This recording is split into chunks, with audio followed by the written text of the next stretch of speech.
Hey everyone, I'm meteorologist David Paul, joined by a special guest today, former FEMA Administrator Craig Fugate. He was in charge from '09 to 2017. You saw some big weather events in your career. Take me back and kind of highlight some of the biggest events that you dealt with as administrator.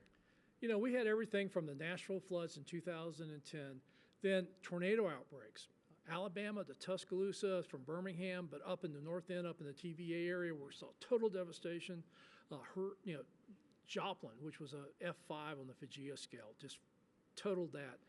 Superstorm Sandy, flooding in Baton Rouge in 2016 wasn't tropical, but did damage in a lot of parishes. I remember Livingston Parish, almost 3/4 of the structures were flooded from that one event.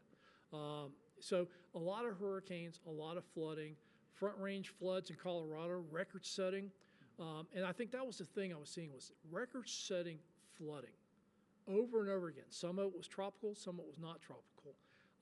And it was just uncharacteristic of what I had seen throughout the rest of my career. Go back to 2016 because that flooding event in Louisiana was significant. I had moved from Louisiana to Alabama in 2015, just before that event unfolded. A non-tropical upper level low pressure acted like a tropical system more or less because it dumped so much water.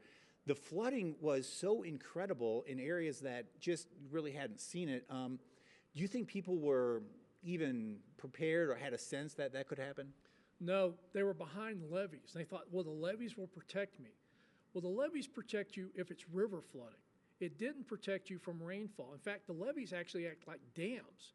And many of these people behind the levees didn't have to have flood insurance because they weren't in a special flood risk area because they were, I think we call it Zone X. They're protected by the levees. Okay.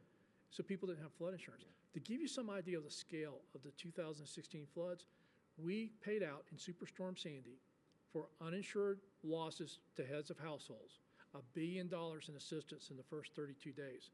We did that in 30 days in Louisiana with a much smaller population. Yeah. You've seen the flooding impacts from tropical, non-tropical storms. People who don't have flood insurance, who think they're okay, what's the advice that you would give them? Buy flood insurance. Don't go by your past history, and don't go by you're not in a special flood risk area, which has a mandatory purchase requirement. And a lot of people said, well, I don't need to buy flood insurance. I don't live in a flood zone. It's a risk map for insurance. It doesn't mean it doesn't flood outside of there. It just means the insurance is less expensive. And think about this. For most of us, a lot of our wealth is in our homes. And if you have damage due to rising waters, which is how the insurance companies will describe a flood, it's excluded. And average cost, and this was when I was at FEMA, so I know it's much higher, was $25,000 to $27,000 per inch of water that gets you in your home. And if you don't have insurance, nobody's making you whole. FEMA assistance doesn't even begin to cover that type of exposure.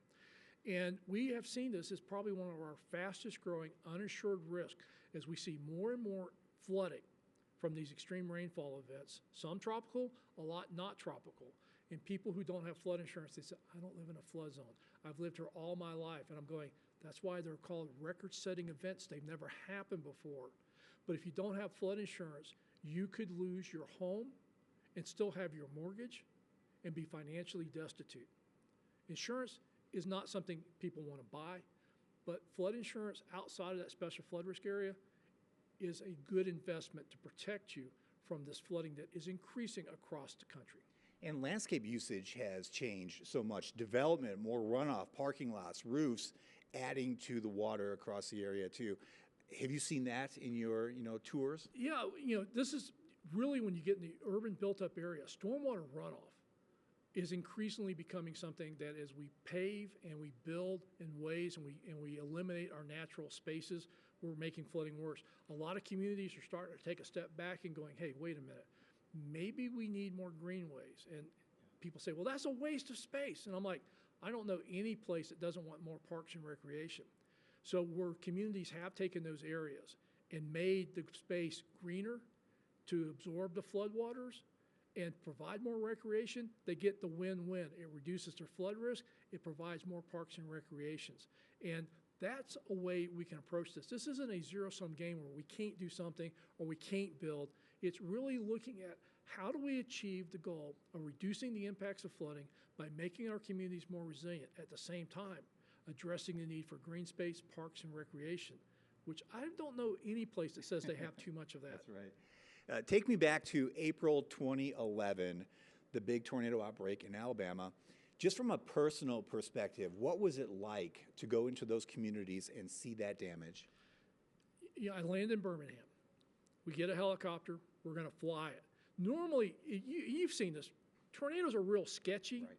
and they're hard to follow, and they may drop here and then pick up and then drop here. I could follow that tornado all the way from Birmingham to Tuscaloosa. I was counting homes as I went by. Once I got past a couple hundred, I'm like, this is not a question. This will be a declaration. And I was, in most cases, counting slabs. And when we got to Tuscaloosa, I think a lot of the national media was just focused on that area. We then got and drove up to the north end of Alabama.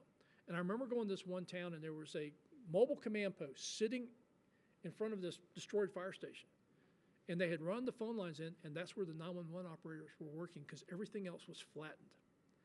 And for a lot of the communities up north, it was kind of the reverse. They had always gone south to help the southern counties with hurricanes.